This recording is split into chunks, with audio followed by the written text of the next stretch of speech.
Армысыздар, құрметті әріптестер, оқырмандар, желі қолданушылары. 9 мамыр жеңіс күніне орай ардагерлер алтын қазына атты әдеби кешті назарларыңызға ұсынамын. Ұлы Отан соғысында ерлік көрсетіп, қаһарлы күндерде төзімділік танытқан, тайсалмай жаумен айқасқан майдан майталмандарының ерен еңбектері ұрпақ жағынан ешқашан өшпек емес. Олар қасық қаны қалғанша дұшпанмен алысты. Егемен ел атану үшін талай дозақтар қанын төгіп шәһит кешті. Миллиондаған жандар қыршын кетіп, бірі мүгедек боп арбаға таңылса, бірі қабар ошарсыз кетті. Соғыстан қара қағаз келіп, талай қазақ шаңырағы шайқалды.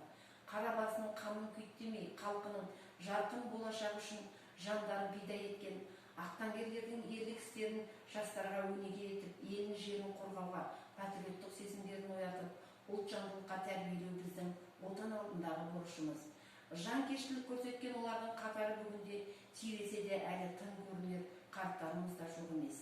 Азаматтық арына дақ түсірмеген өршіл рухты алыптардың жауға тойтарыс беріп, солардың күресінің нәтижесінде бізге келген сол бір жеңістің күнінің алауы тарих түкпірінен мәңгілік орын алары рас.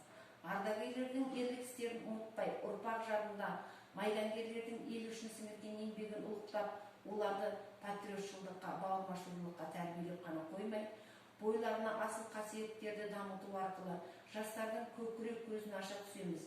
Кеудесін оққа тосқан оғландардың қайтпас қайсар ерлігі мен өжет мінезі, жауға қарсы күресі мен отанға деген сүйіспеншілігі, жұртым деген әрбір жастың жүрек түкпірінде әрқашан жаңғырып тұрары анық.